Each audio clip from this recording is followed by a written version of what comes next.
Hello and hi, कैसे हैं आप सब। उम्मीद करता हूं कि आप बहुत अच्छे होंगे। और लास्ट क्लास में जैसा हम लोगों ने पढ़ा था उस अकाउंटिंग इक्वेशन के बारे में, तो अकाउंटिंग इक्वेशन के बहुत सारे क्वेश्चन की आप लोगों ने प्रैक्टिस भी की होगी।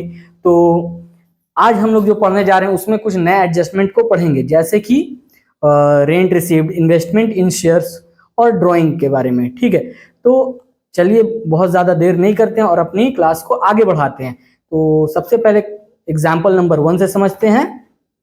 रामलाल जो है बिजनेस स्टार्ट कर रहा है 1,20,000 रुपए से। सबसे पहले हम लोग क्या करते हैं कि यहाँ पर कैश लिख लेते हैं, 0.1 दे दें और इसको यहाँ पे लिखते हैं कैश।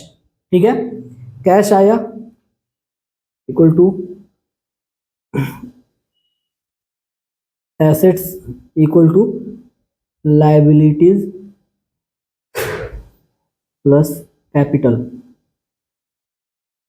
कैश आया है बिजनेस में और यहाँ पे कैपिटल।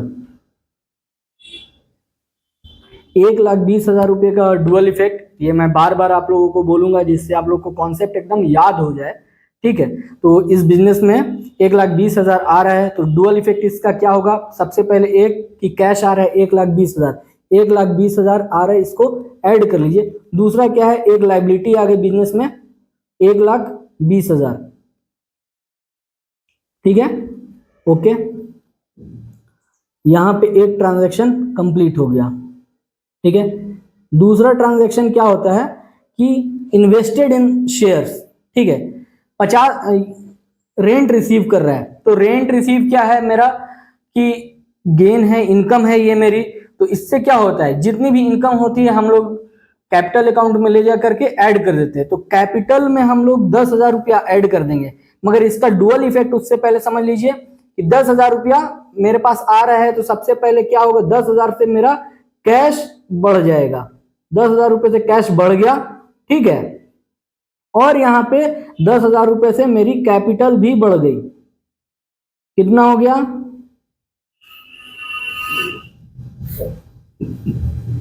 दूसरा ट्रांजैक्शन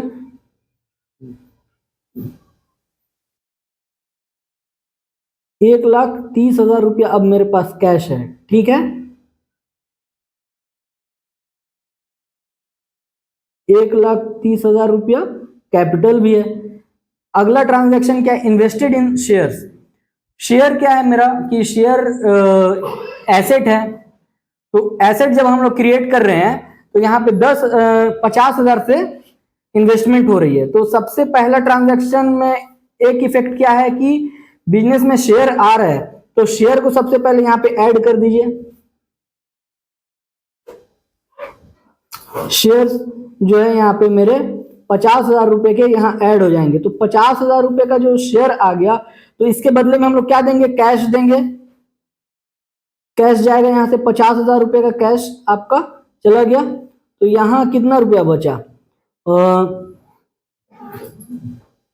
80,000 रुपया कैश बच गया।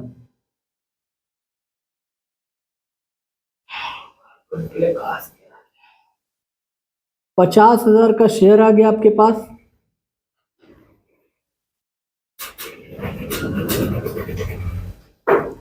$1,30,000।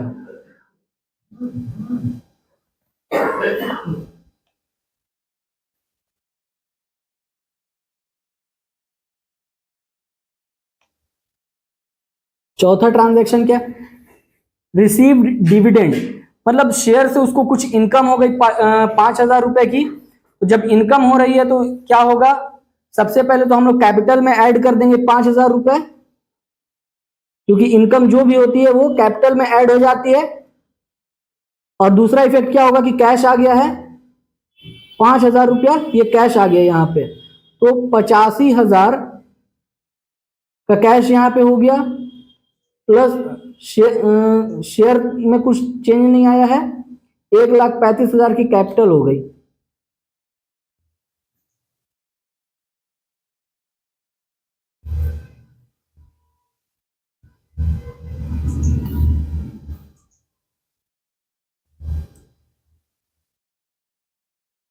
अगला ट्रांजैक्शन क्या है, purchase goods on credit from Ragini.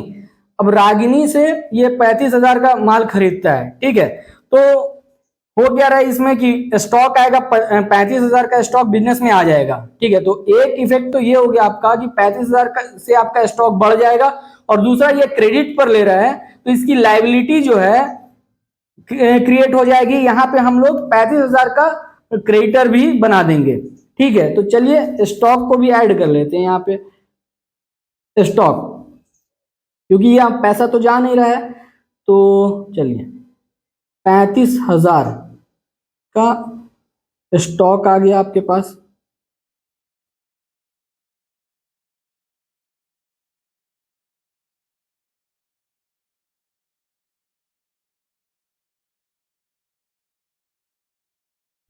Creditor, creditor भी ऐड हो गया, तो यहाँ पे 35,000 का क्रेडिटर आपके पास ऐड हो चुका है। अब अगला ट्रांजैक्शन की तरफ हम लोग बढ़ेंगे। 85,000 कैश हो गया, 50,000 का शेयर्स है, 35,000 रुपए का स्टॉक है हमारे पास, 1,35,000 की कैपिटल है, प्लस 35,000 का मेरे पास क्रेडिटर है। सिक्स्थ ट्रांजैक्शन क्या है?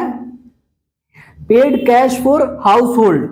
ये क्या है? जब भी हम लोग जैसे हम लोग जब अकाउंटिंग कॉन्सेप्ट पढ़ रहे थे तो उसमें एक कॉन्सेप्ट आया था ड्राइंग।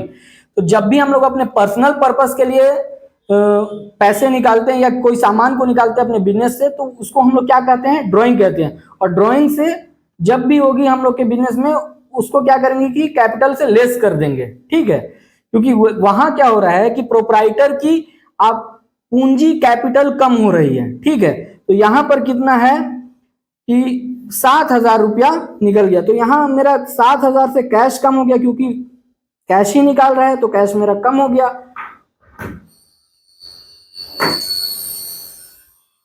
7,000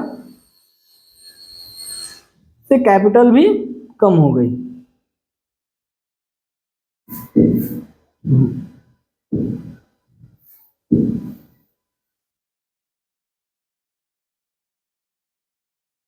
अठहत्तर हजार कैश बचा, 50,000 मेरा शेयर है पहले से, इसमें कोई चेंज नहीं होगा। 35,000 का स्टॉक है, इक्वल टू 35,000, 1,35,000 में से 7,000 गया तो 1,28,000 रुपया मेरे पास बचा। और यहाँ पे 35,000 का मेरा क्रेडिटर वैसा का वैसा ही रह गया, ठीक है। अब हम लोग सेवेंथ ट्रांजैक्शन की तरफ आते हैं। Sold goods for cash costing 10,000 का माल ये 14,000 रुपए में बेच दिया। तो इस ट्रांजैक्शन को सबसे पहले समझ लीजिए कि इसके पास 10,000 का स्टॉक था जो कि इसने 14,000 में बेच दिया, 4,000 प्रॉफिट पे। तो पहला इफेक्ट इसमें क्या हो रहा है कि 14,000 तो आपके बिजनेस में आएगा। दूसरा इफेक्ट क्या हो रहा है कि स्टॉक इसका 10,000 से कम हो जाएगा और 4,000 रुपए की प्रॉफिट होगी। क्वेश्चन तभी बनेगा जब हम लोग क्वेश्चन को समझेंगे, क्वेश्चन को एकदम समझ के बनाना है कभी भी। तो यहाँ पे क्या हो रहा है कि 10,000 का माल 14,000 रुपए में बेच रहा है, तो इसका मतलब है कि 4,000 की प्रॉफिट हो गई। तो 14,000 में जब बेचेगा तो 14,000 रुपया कैश मेरा बढ़ जाएगा, और यहाँ पे 10,000 रुपए से स्टॉक कम हो जाएगा, क्योंकि माल तो 10,000 रुपए का है। तो 10,000 रुपए से मेरा स्टॉक कम हो गया, 4,000 रुपए की मेरी प्रॉफिट हो गई, ठीक है। कितना हो गया? ऐड कीजिए, 8 4 12, 7 1 8, 1 9, 92,000 रुपया हो गया।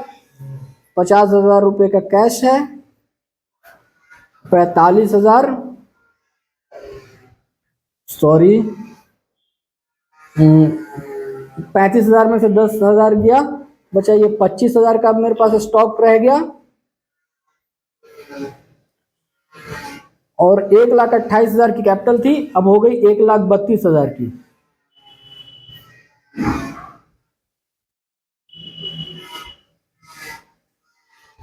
चलिए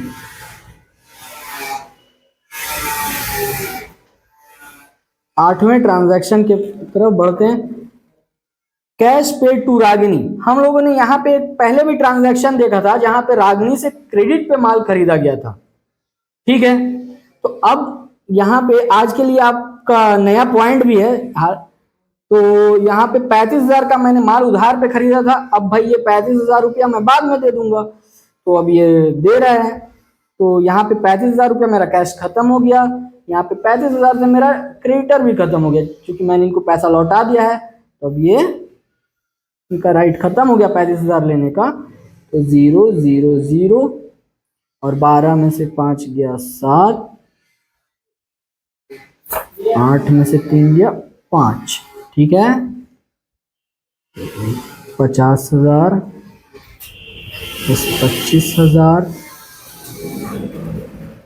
तो 1,32,000 प्लस 0 क्यों हुआ? क्रेडिटर मेरा खत्म हो गया। अब आइए 9th ट्रांजैक्शन पे, डिपॉजिटेड इनटू बैंक, इसके पास पैसा पड़ा हुआ होगा और इसने बैंक में जमा कर दिया, ठीक है। तो बैंक में जब जमा कर दिया ये सारा पैसा 20,000, तो 20,000 रुपया से मेरा बैंक बढ़ जाएगा। यहाँ पे दो इफेक्ट क्या है कि बैंक मेरा क्रेडिट हो रहा है, मतलब बैंक में पैसा जा रहा है, तो मेरा बैंक बैलेंस बढ़ गया। तो सबसे पहले आप बैंक बैलेंस लिख लीजिए, 20,000 रुपया क्या दे रहे हैं बैंक में, कैश जमा कर दिए, तो 20,000 रुपया यहाँ पे लेस कर दीजिए।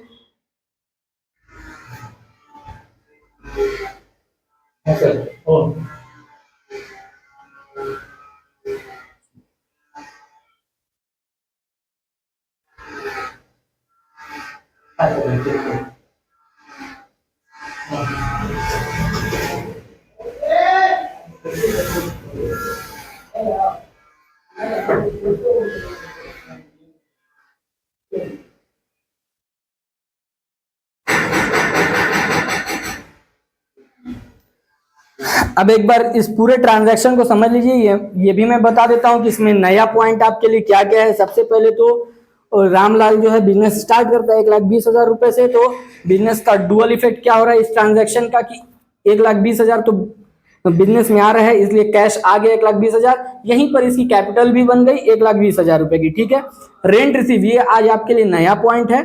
जब भी हम लोग कोई इनकम करते हैं या गेन करते हैं तो ये हमारी कैपिटल में जाके ऐड हो जाता है, क्योंकि फायदा या नुकसान कुछ भी होता है वो मालिक के लिए होता है, ठीक है। वो अल्टीमेटली बिजनेस से शिफ्ट कर जाता है मालिक की तरफ। तो ये जो आपको रेंट रिसीव हुआ ये क्या है, आपका फायदा है, ये चला गया आपका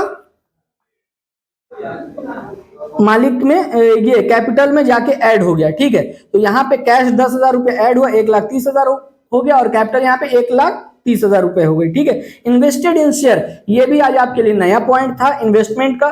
तो शेयर क्या है, जब आप किसी कंपनी में पैसा लगाते हैं तो वो आपका एक इन्वेस्टमेंट होता है, और इन्वेस्टमेंट से आपका एक नया एसेट आ गया।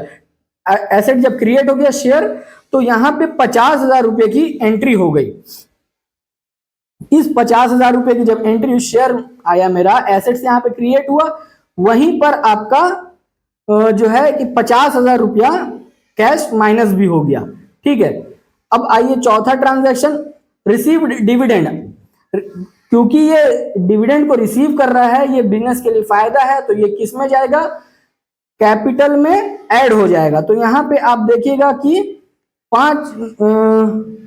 4 नंबर का जो ट्रांजैक्शन है, 5,000 रुपया इनकी कैपिटल में ऐड हो गया और 5,000 रुपया कैश में भी ऐड हो गया, ठीक है। 5th नंबर ट्रांजैक्शन क्या है, purchase goods on credit from Ragini. Ragini से 35,000 रुपए का ये माल खरीदता है ऑन क्रेडिट, ठीक है। तो 35,000 रुपए का तो स्टॉक आया सबसे पहले, तो यहाँ पे स्टॉक बोल के हमने ऐड कर दिया 35,000 का, और 35,000 का मैंने क्रेडिटर भी क्रिएट कर दिया, ठीक है। अब 6th ट्रांजैक्शन पे आ जाइए, paid cash for house hold expense.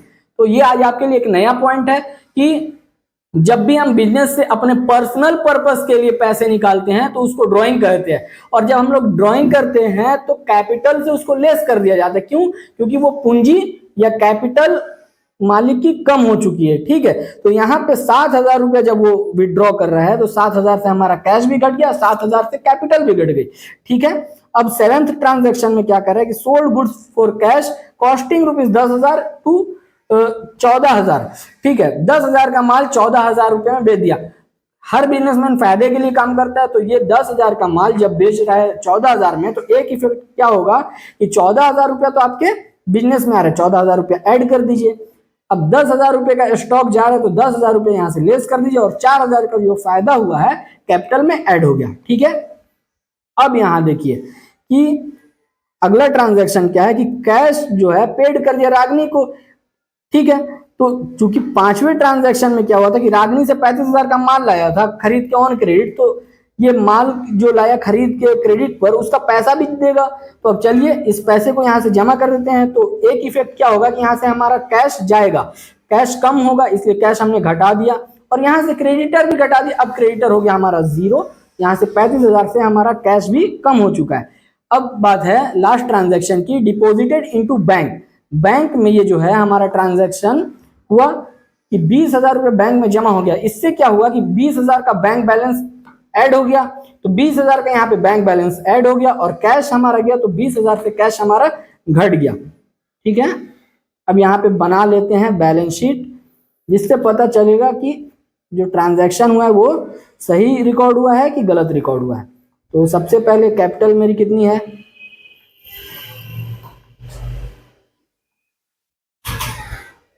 Capital है 1,32,000। ठीक है, अब मेरा एसेट क्या क्या है, कैश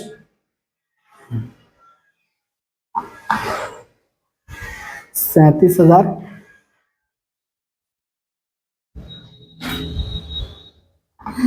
दूसरा शेयर्स 50,000, स्टॉक बचा है 25,000।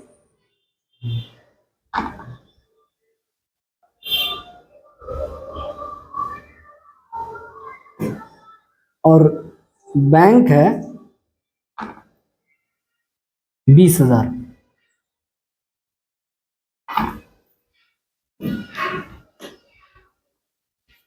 ऐड कीजिए,